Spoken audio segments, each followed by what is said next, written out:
I'd like to welcome all of you and thank you for coming to celebrate the life and memory of Gordon Bennett Robertson Jr. Many of you have come a very long way to be here today. Ben would have been proud. Most of you knew him as Ben, and I knew him as my father, Dad, and many years later as Ben. I thought I knew him fairly well, even though I've lived 1,300 miles away for the past 35 years.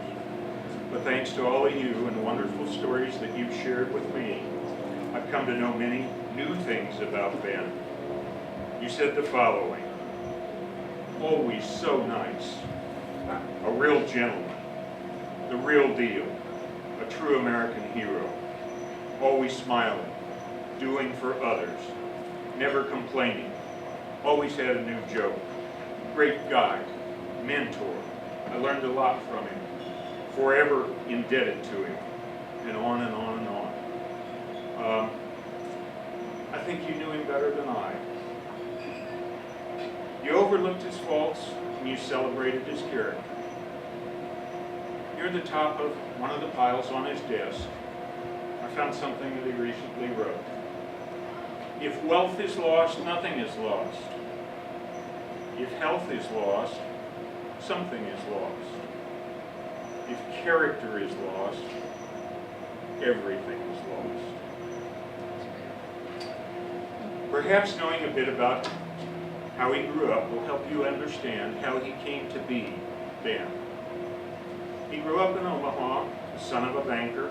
He was raised with typical Midwestern values and a strong sense of character, integrity, and patriotism.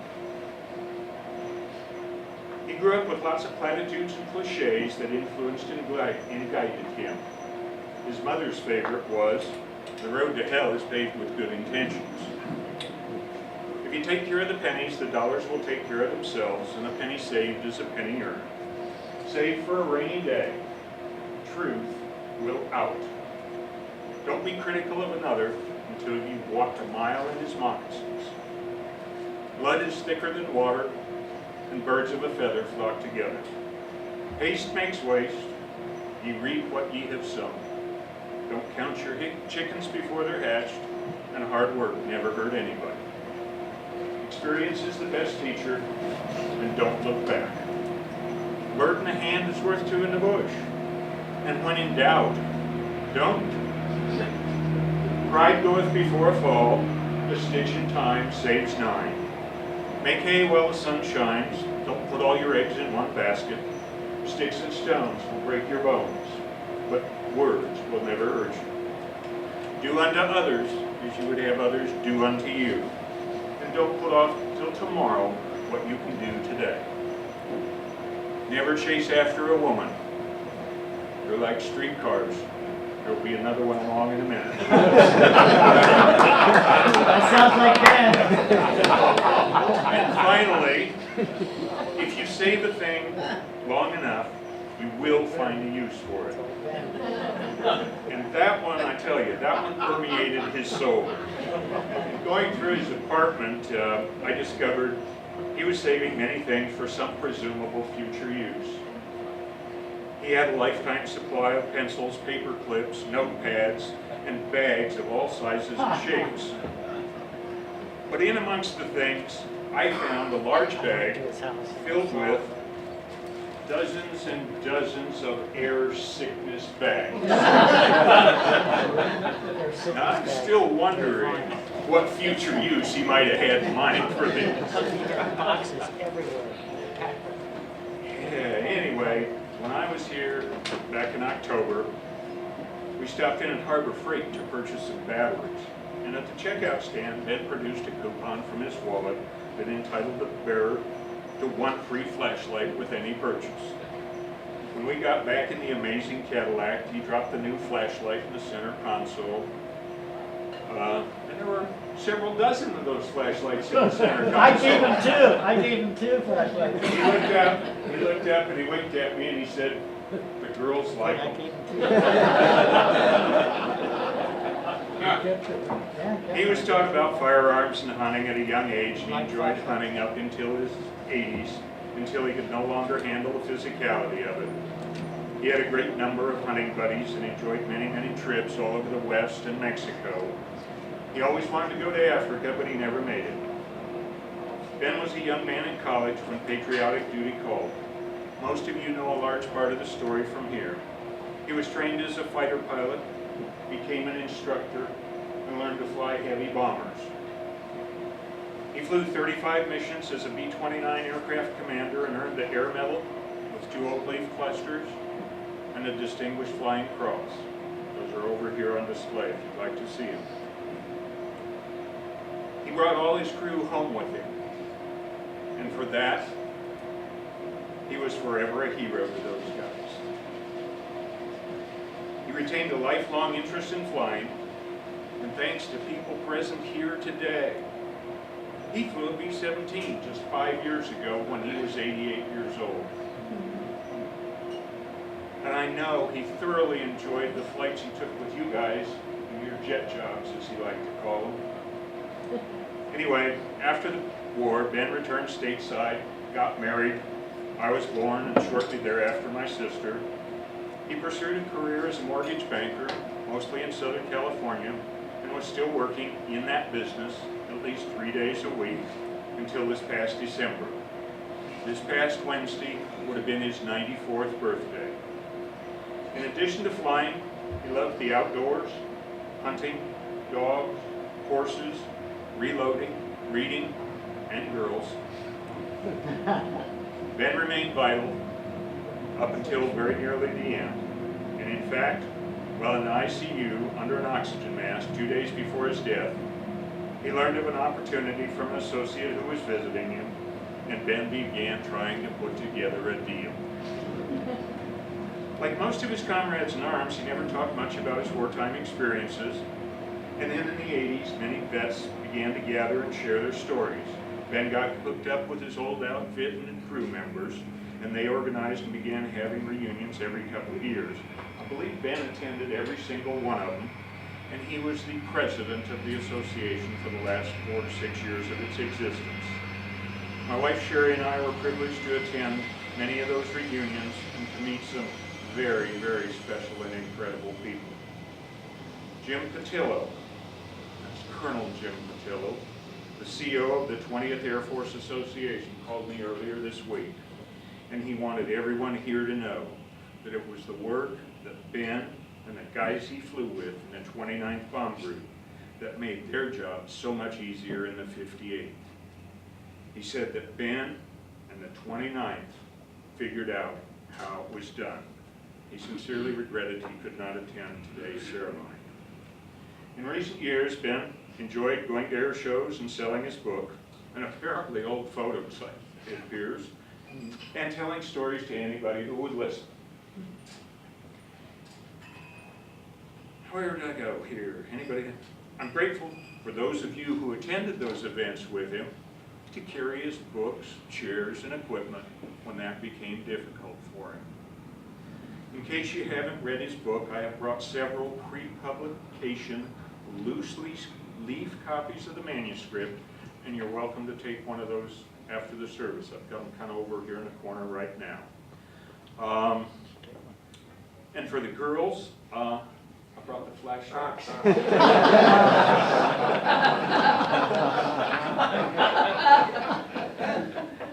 And there are also a small number of his favorite bookmarks and other small things that we'd really like to have you take as mementos. They're in a red box, I believe, over on that table, and I'd really like for each of you to have a little piece of Ben. I found these around the apartment, and really want you guys to have what might be meaningful to you.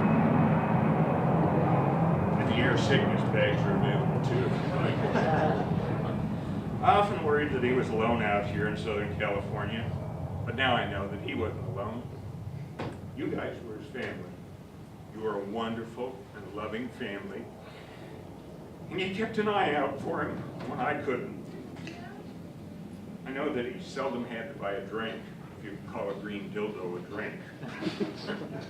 I know that he had regular lunch and dinner dates where he couldn't pick up the tab. One of you gave him a cash stash to carry with him in case he needed it. One of you subscribed to the Wall Street Journal for him. Others brought him groceries in Hawaii. And certainly there had to be hundreds of other acts of kindness that I know nothing about. And for this, we are very grateful. And when I say we, I mean me, my wonderful wife Sherry, who Ben adored, and my sister Becky, who is in Hawaii and could not make it for this service. She and Ben were not close, but she wanted all of you to know that she loved you. As many of you know, Ben wasn't a particularly religious man, but he certainly understood that there was a higher power. And he frequently gave acknowledgement. Sometimes when viewing a sunset, he would say out loud, directed to nobody in his immediate vicinity, "Nice job," or "Well done," and give a nod, acknowledging the Creator. Ben was buried at 11:02 this morning in the Riverside National Cemetery in his Army Air Corps dress uniform. The U.S. Air Force has sent an honor guard here to give him a military send-off. And after this brief ceremony and the flyover, we're going to hear from several of you with remembrances of Ben. And so now I would like to adjourn outside where we'll have the Air Force ceremony, and I think there's going to be some airplanes flying by here in a minute or two too. So if we can kind of regroup out there, and then we'll return here in a few minutes. Are we about ready to go again?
ladies and gentlemen, during the playing of taps, if you're military or paramilitary, you may render one final hand salute.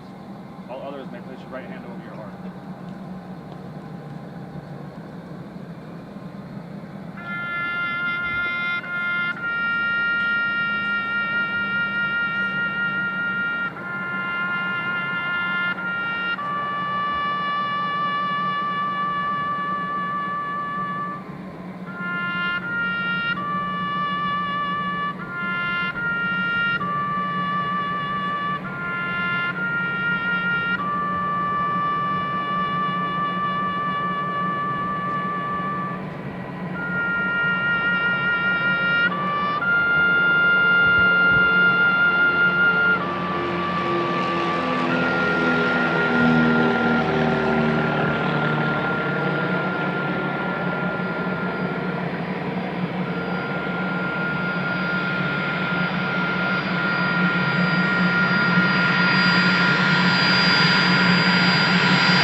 Maybe we could get started again.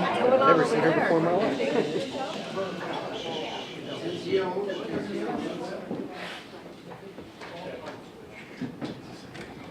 Once again, I thank everybody for coming to this service for Ben. And now you're going to hear from several of his good friends with stories, I guess. Hopefully some of them will be good, but the first one is going to come from Sean Matheson, who was a great friend to Ben and who's become a great friend to me in the past couple of weeks. Sean?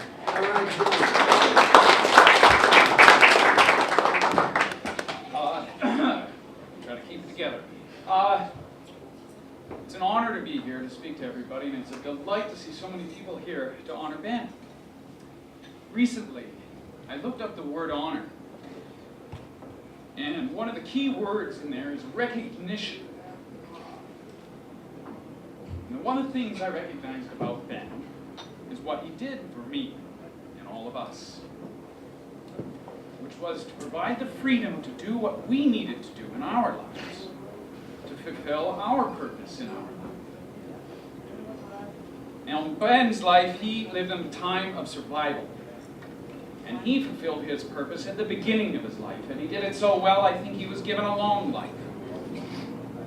And the main reason I'm here speaking first is not because I knew him better than anyone else, because I'm sure there's many here who knew him much better than I. But it was because I was with him at the moment he died. And I'm here to reassure everybody here who loved Ben that he died with peace, with freedom, with someone who loved him at his side.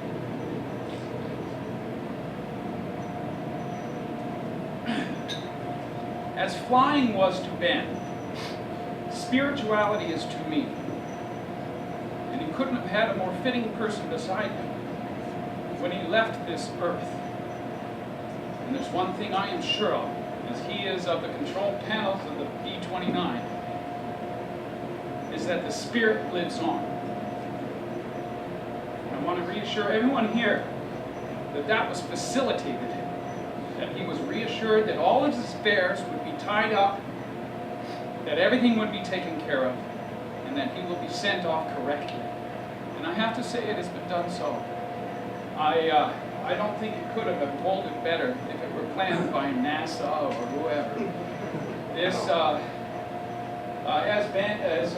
as Bruce and I have been going through Ben's personal items over the last couple of weeks, problems were solved as they were meant.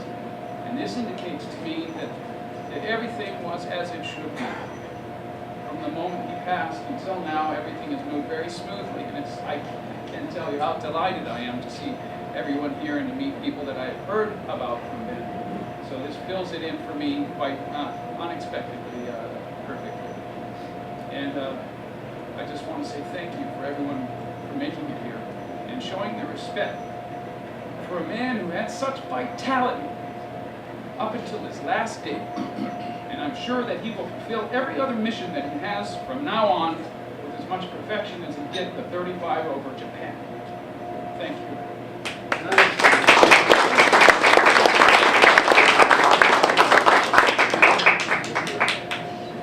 Michael, this is Michael Koss, a very long time business associate of Ben's.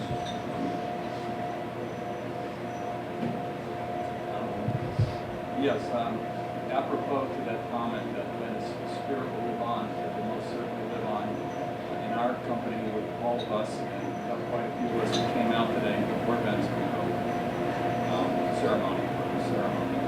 And I'd like to say that in addition to his feats and accomplishments, which were obviously very extraordinary and greatly admired in the war, Ben had an incredibly accomplished career professionally in business.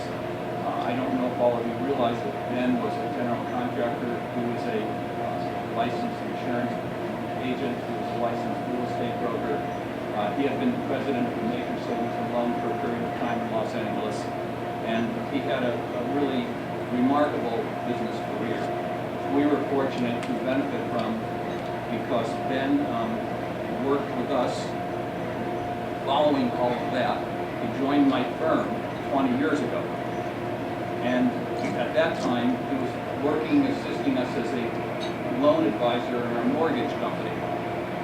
Well, years later, we transitioned from the mortgage business, and we became involved more in the real estate development construction business, and then Ben continued to work with us as an advisor at our construction department.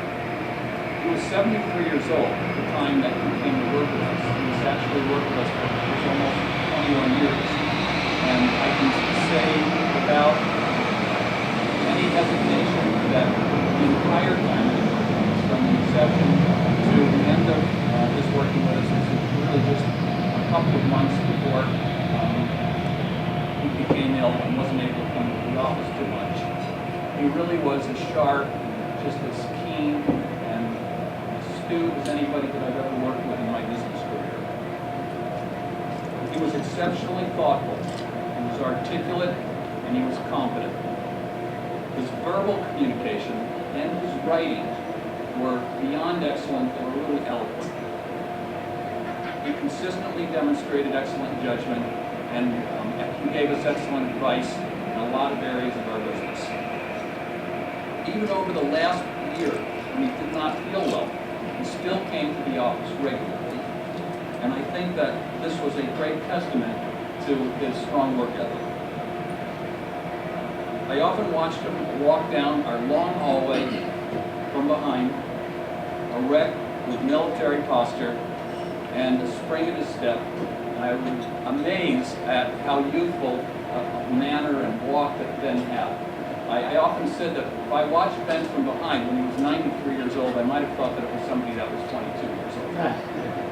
Along with his resonant voice and his impressive stance, he projected strength and intelligence. Ben was a serious and proper person, and still he was sweet and kind, and with a good sense of humor. Never harsh and always a kind word. That's the way I thought of Ben the entire time I was with him. Ben was truly a hero to all of us in our company.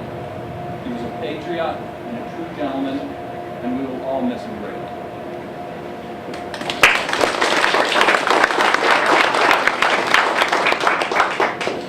And another one of Ben's longtime business associates, Paul Lehman.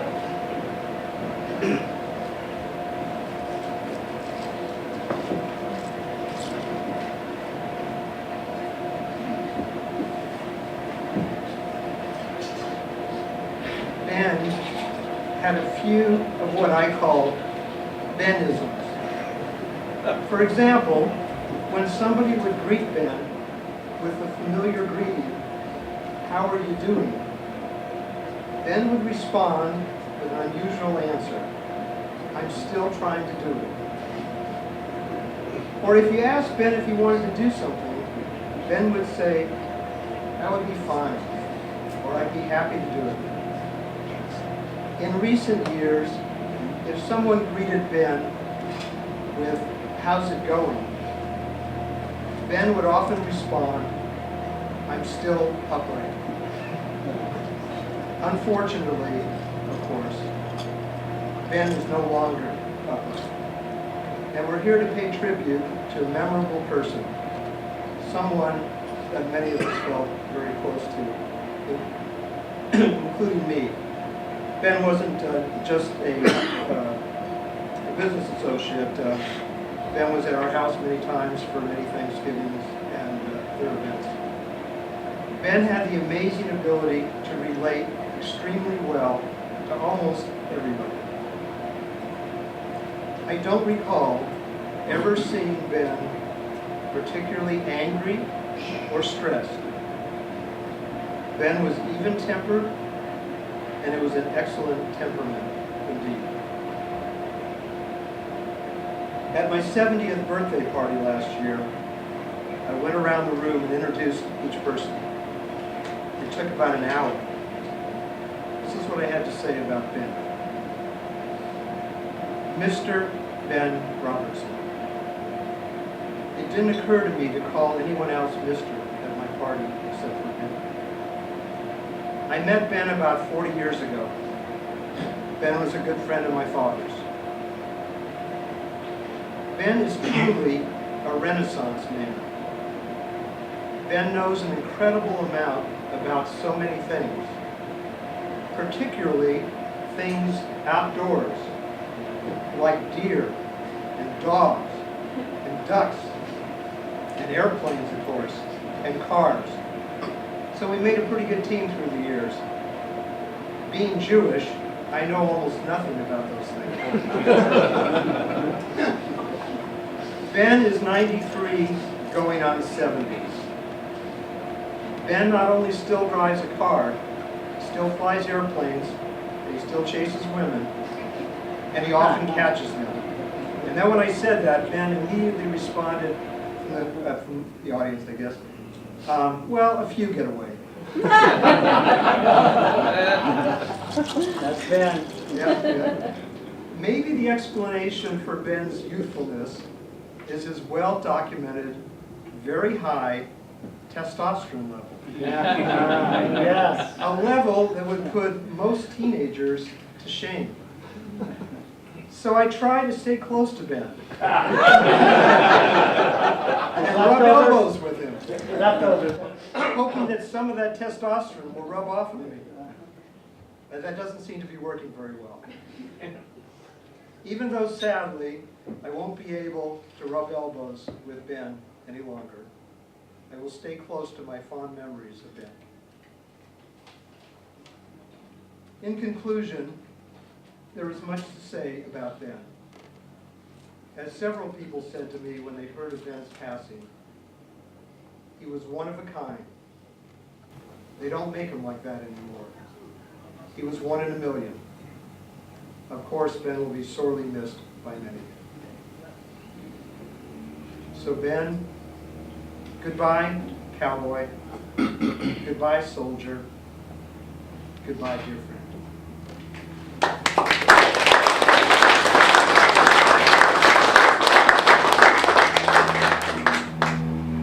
Now I'd like to introduce you to my business partner of 36 years and a former U.S. Marine Corps officer, Perry Shimanoff.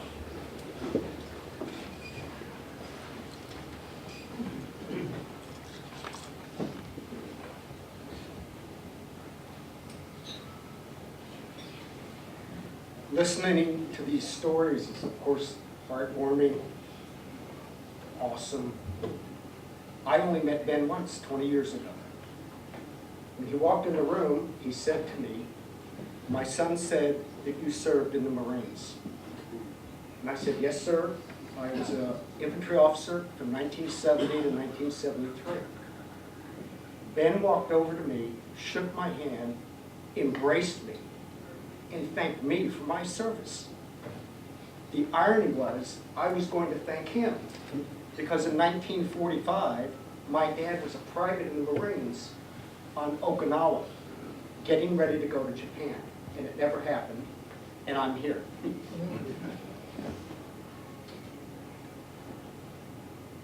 12 years ago, I received a manuscript in the mail, and when I opened it up, it was the book. And Ben asked if I would edit it. And as I went through the book, I could not believe, not just the detail and the planning of every mission, but the bravery, the courage, the integrity, the discipline, the patriotism to fly 35 combat missions and bring his men home. The book sold over 10,000 copies. I too have written a book. And according to Kindle Amazon, last year I sold 3 copies. I happen to have 10 in my car. I'll buy one. They're autographed already. Obviously, I'm a better editor than an author. 5 years ago, I get a phone call from Bruce, and he shared a story with me about his father that I'd like to relate. Ben went to Las Vegas to select a venue for the annual reunion of the B-29 pilots. At the end of the first day in the hotel, and I don't know which hotel it was at, there was a knock on the door, and he looked through the peephole, and it was room service, and they brought a fruit basket. Ben accepted it, and they said, thank you for staying here, and we hope you will select our hotel for the reunion. Ben said, thank you very much, but I have some other places I need to go visit. So the next day, Ben went out, went to several other venues, came back, was in his room, there was a knock on the door, and he peeked outside, and this time it wasn't room service, but it was a young lady. Ben opened the door, and she said, "Are you Mr. Robertson?" And he goes, "Yes, I am." She goes, "The hotel has arranged for me to entertain you for an hour." Oh, God. Ben, being the officer and gentleman that he was, closed the door. Immediately got on the phone and called his son Bruce. And Bruce, you're not going to believe what happened. Last night, the hotel brought me a fruit basket, and tonight they brought me an adult entertainer. And Bruce goes, "Well, did you invite her in?" And he goes, "No." And Bruce goes, "Why not?" He goes, "I didn't want to tell my friends I caught chlamydia." Every time I see a commercial of Las Vegas, it reminds me of this. I know we're saddened by the demise of Ben, but I recall not just his bravery, and his loyalty and his patriotism, and his incredible flying acumen, his awesome son. Heaven should be happy it has another way.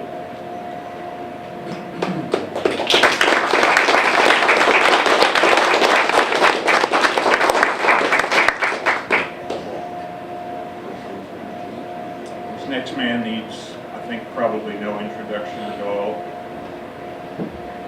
Look him up afterwards if you don't recognize him. Mr. Clay Lacey.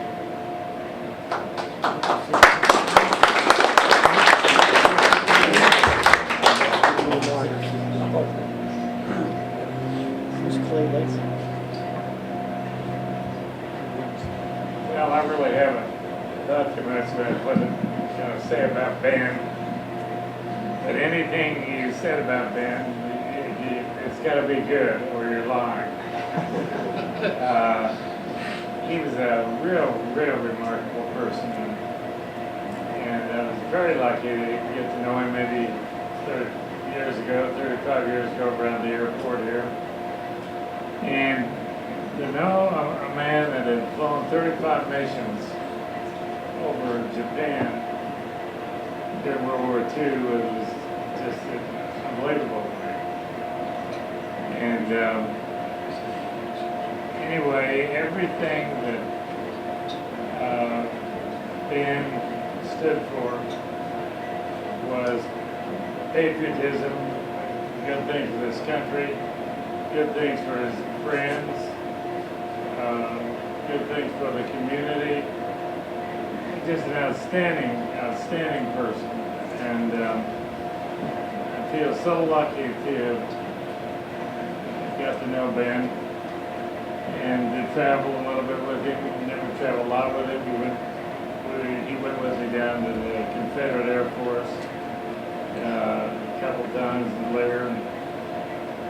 And that was an interesting deal to go through the B-29 with him and ask him a few questions, and they were in his mind. He knew the answers.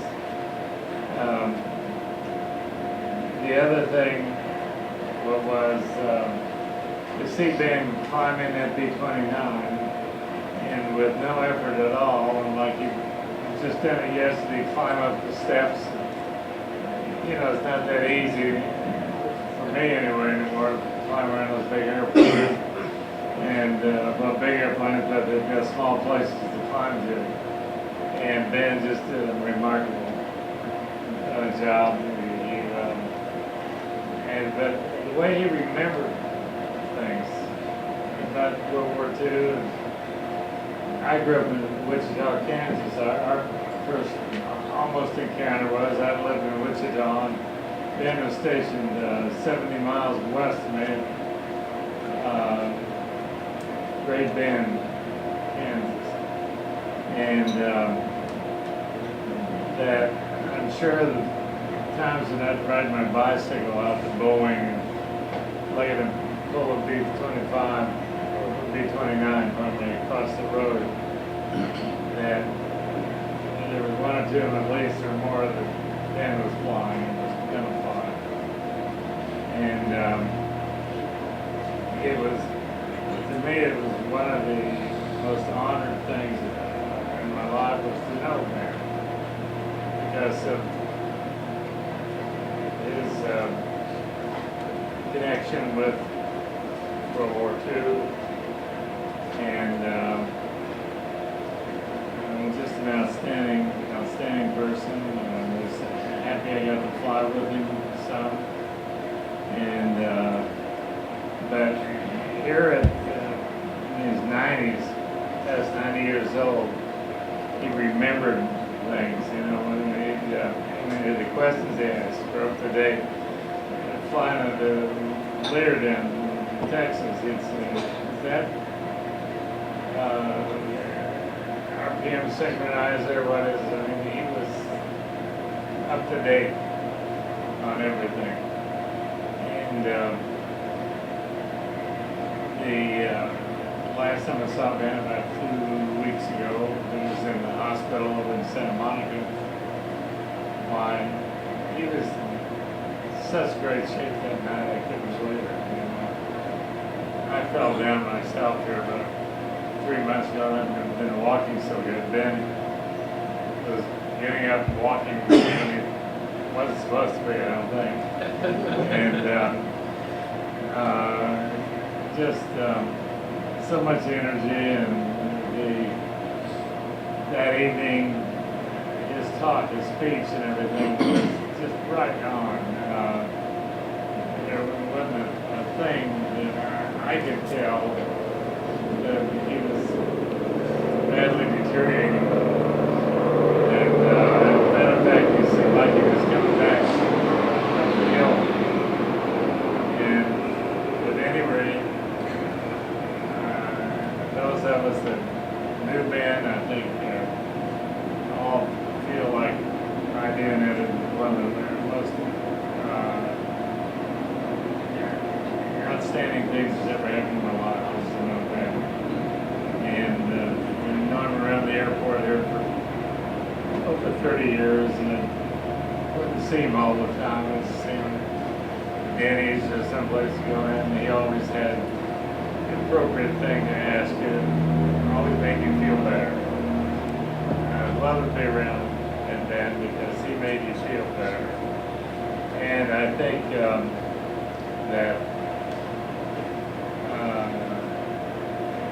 I've always been happy about that I chose for my life work being a pilot. But it was people like Ben that really made me feel that way, and he was such a shining light in everything he did, and including being a pilot. And at least for Ben, we're here right now to tell stories to us, and he can tell great stories, love his stories. And we were lucky to know him, all of us in this room, and other people just lucky to know Ben. So I say to everyone here tonight, we're all going to meet Ben again, and I want to try and hold up my end of the deal and continue being a good friend. Thank you, Bruce. Thank you.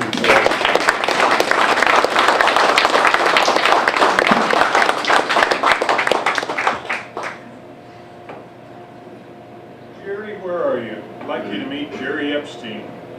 Jerry was one of Ben's students. He was a bombardier student in Victorville in 1943.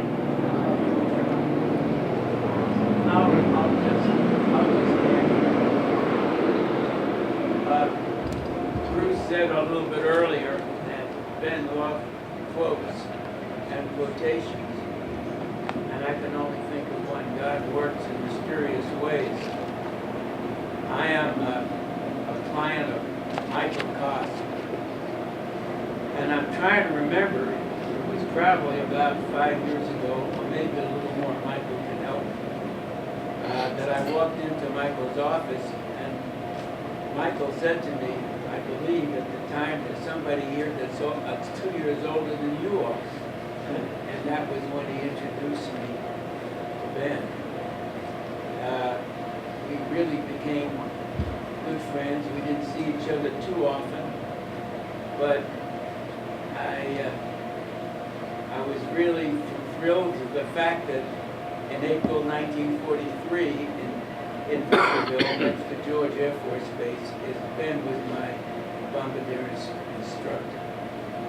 Everything that you heard about him this afternoon is certainly apropos of the gentleman that I knew. And I'm very fortunate, as I said, to meet someone that I met 72 years ago, and helped me. Even though he flew 29s, believe me, it took a lot more courage for him to teach us how to fly and to teach us all the tricks of the trade. So I thank you very, very much, Bruce, for allowing me to come today. It's an honor to have you here, Jerry. Thank you.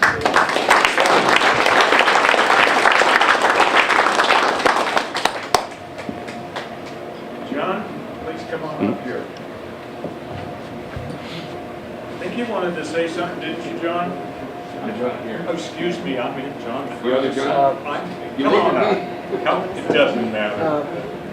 Your call. Go ahead.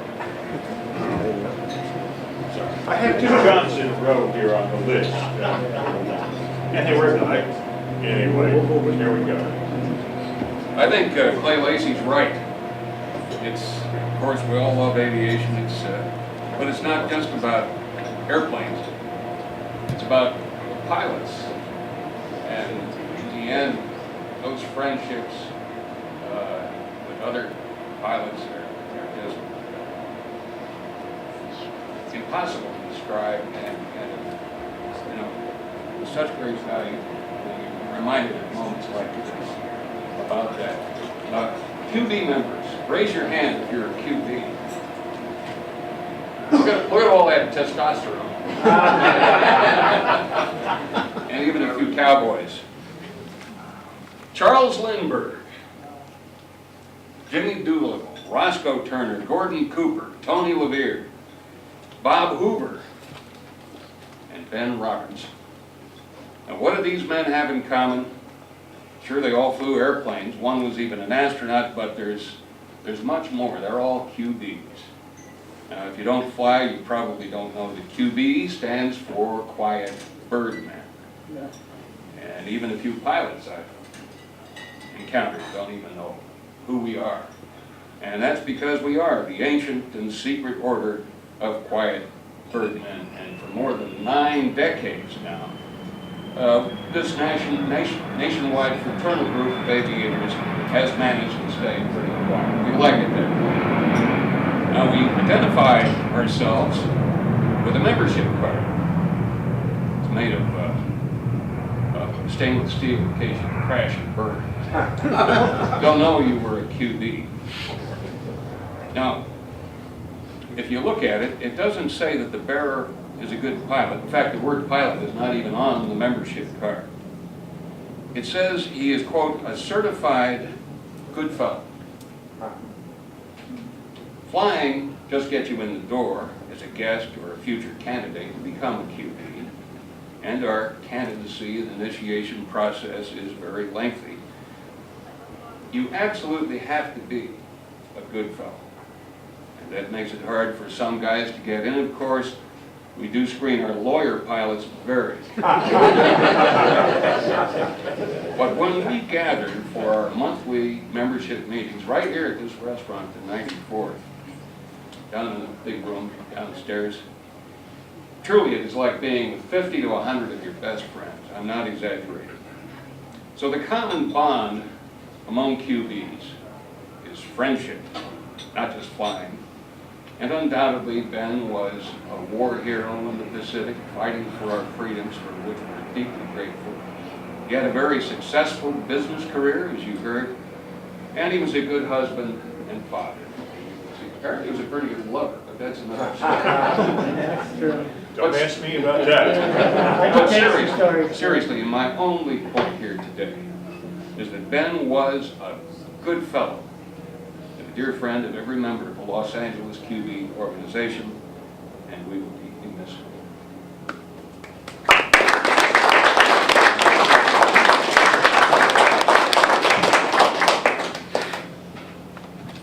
How about you now, John? I'm sorry for the confusion. John Ferguson is one of the men responsible for seeing that Ben got to fly B-17 just a few years ago. So I'm greatly indebted to him, so I think Ben was too. Not a lot I can say, really. My wife and I, Caroline, have known Ben for probably about 10 years, I guess. And we met you right here in the 94th, coming here for drinks and got to chat and talk about old airplanes and become great friends. He was really just a wonderful guy. Instilled all the values and the things that make that generation great. But it was great to talk to him about his flying experience, of course, in World War II and the B-17 when he did his transition, his forging transition into the B-29 to the B-17 first for about 300 hours.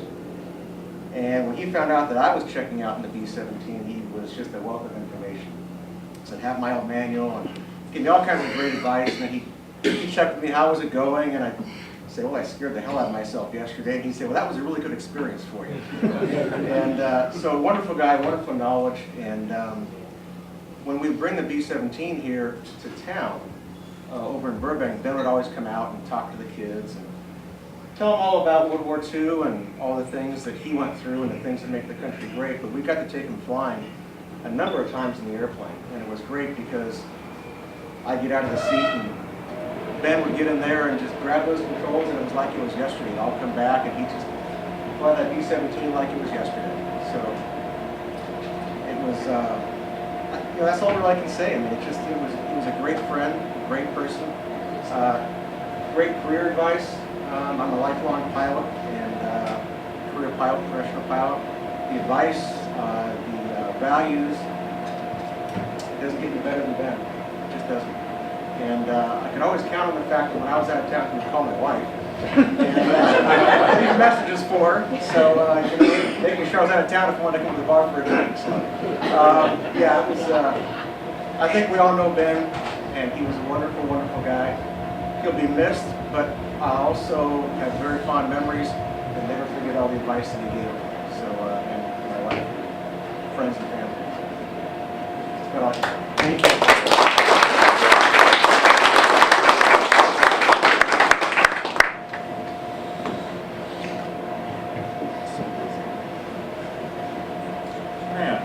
I'd like to say a couple of words, please.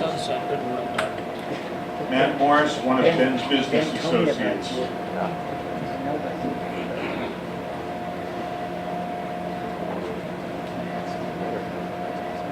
have a couple of words here from one of our colleagues, Delia Coleman, who was unable to make it here this afternoon. She actually had a rush her along to the hospital, so hopefully she's okay.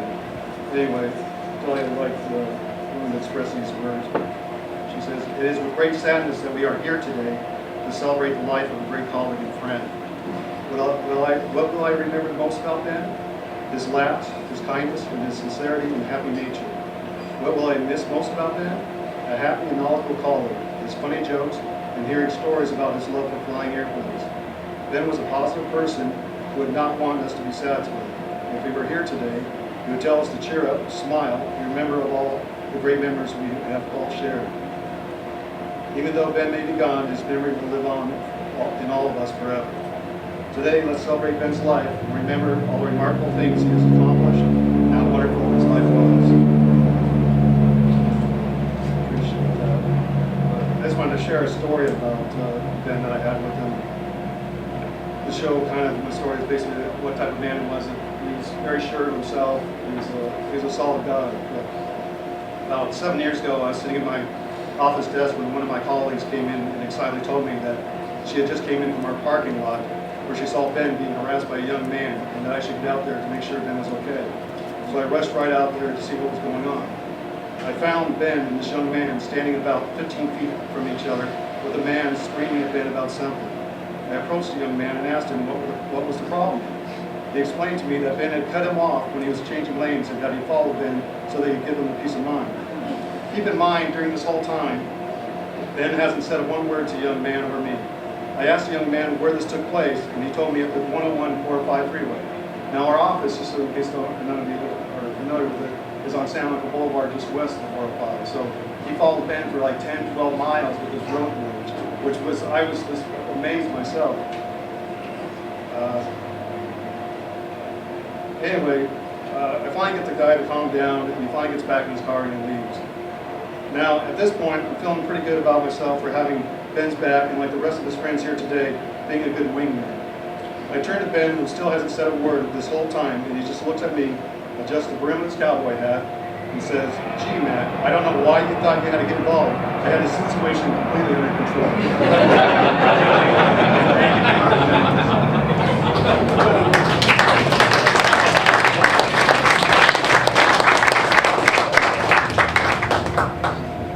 Now I'd like you to hear from Bob Skirstonis.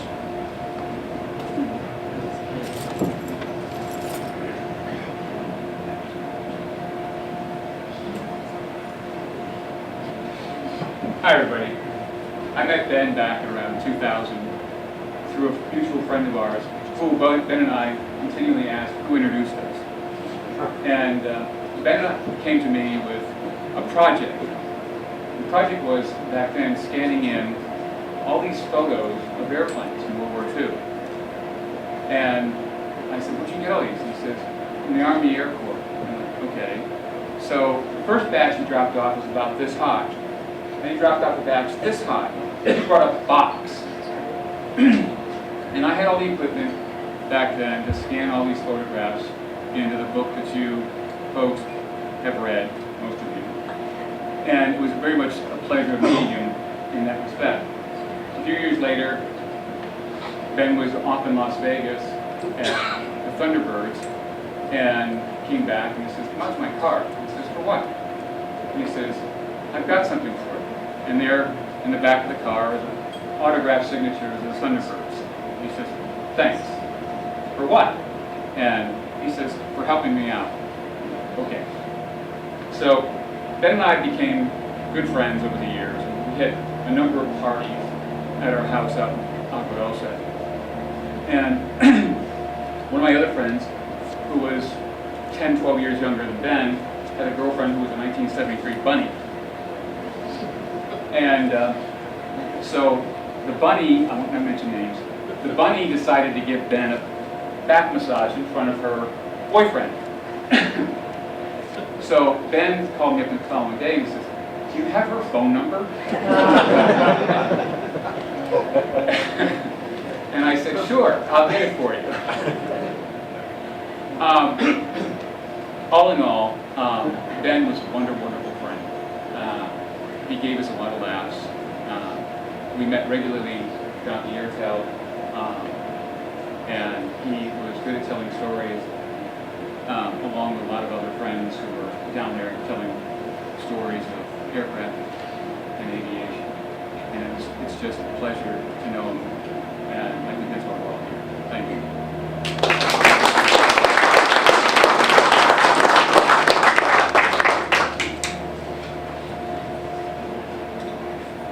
George, you get back here yet? Not yet. Hopefully he'll be back here. George was in the civilian flyover piloting one of the aircraft there, so he's otherwise engaged right now. And do I see Dave here in the apartment? I don't. Well, if George shows up shortly, you'll hear from him. George has done tremendous things, not only to do with today, but he's been a great friend to Ben for a long time. I'm not real sure exactly how they met. I know they go to the same mailbox place to collect their mail from their personal mailboxes. But when I met George here, it's been a while ago now, but turns out I used to work for the same outfit, Challenge Publications. I worked for them back in the 70s that George works for now. And it's only been about 3 or 4 weeks ago, in my stuff, I found my Challenge Publications business card. And I sent that to George, and we had a little bit of reminiscing over things.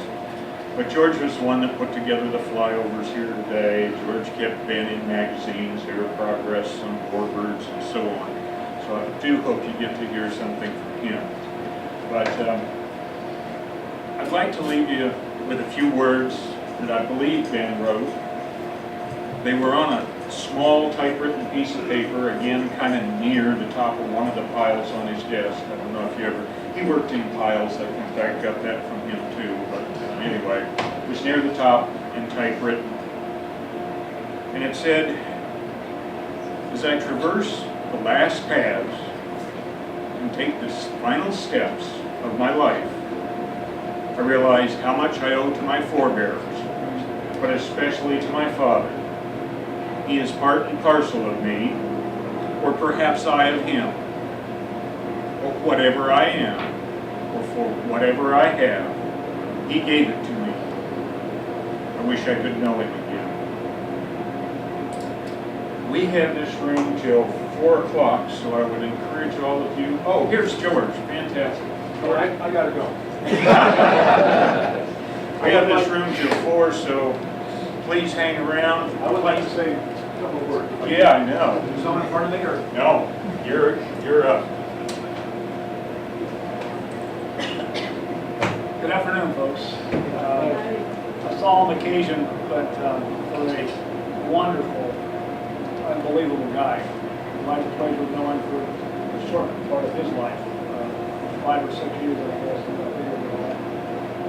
We met by coincidence. We shared a post office box in Woodland Hills. The people in my box said, "There's another ex-military guy here that comes in. I think he was in World War II. Well, I didn't see any guys that old around here." And they introduced me to Ben, and that became a friendship. friendship is unfortunately short-lived, but I sure enjoyed it.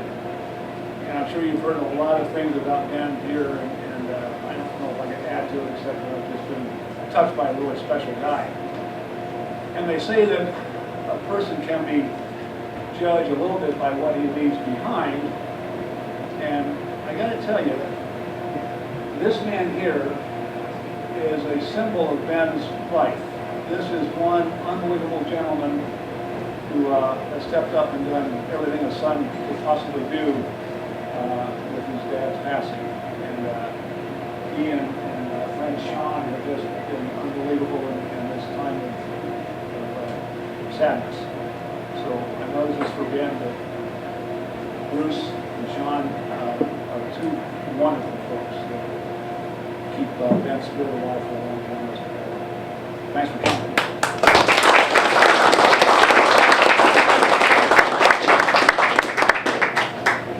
Is there anyone else that I didn't have on my list that would like to share a few words about Ben? I'd be delighted to have you come on up. Come on, Do I have Ben. to come up there? Come on from here.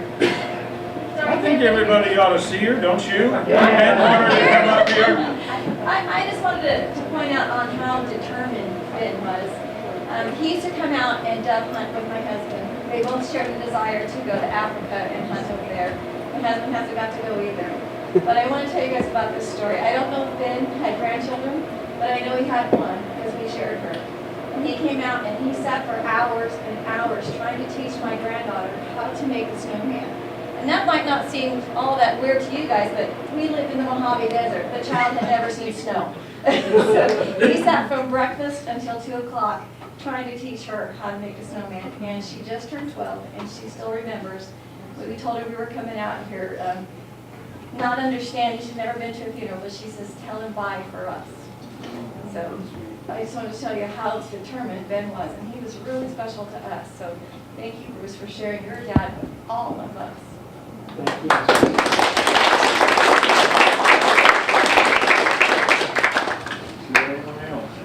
Bruce, I'll tell a story that Ben told us downstairs one night. Is it clean? Watch out. Well, everybody knows that. I can't really do it justice because he had done so well that it took about 10 minutes, but I'm going to shorten it up because he had so much detail in it. But he tells a story. We asked the old timers, he said, we want you to tell us what your most embarrassing moment in the air was.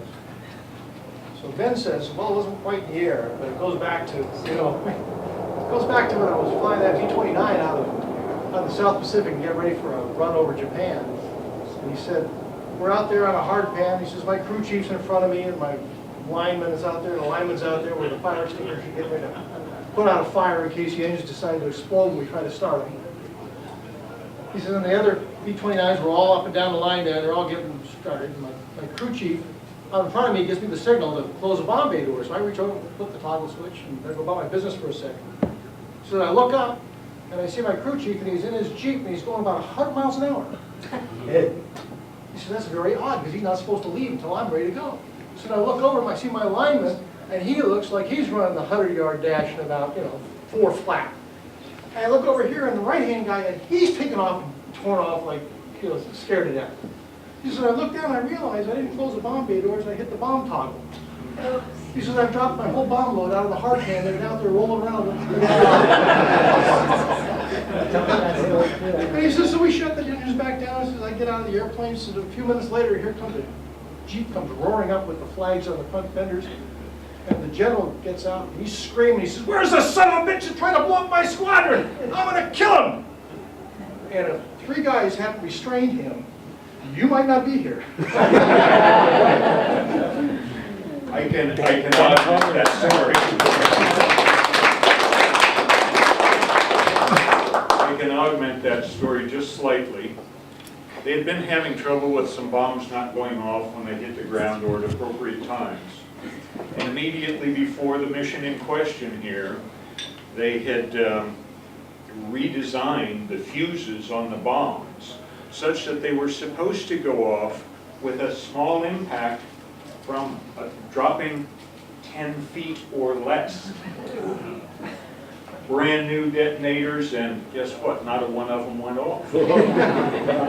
And as a result of that incident, they redesigned that center console on the B-29, and they put a guard over the bomb salvo switch rather than having it exactly next to the closed bomb bay door switch.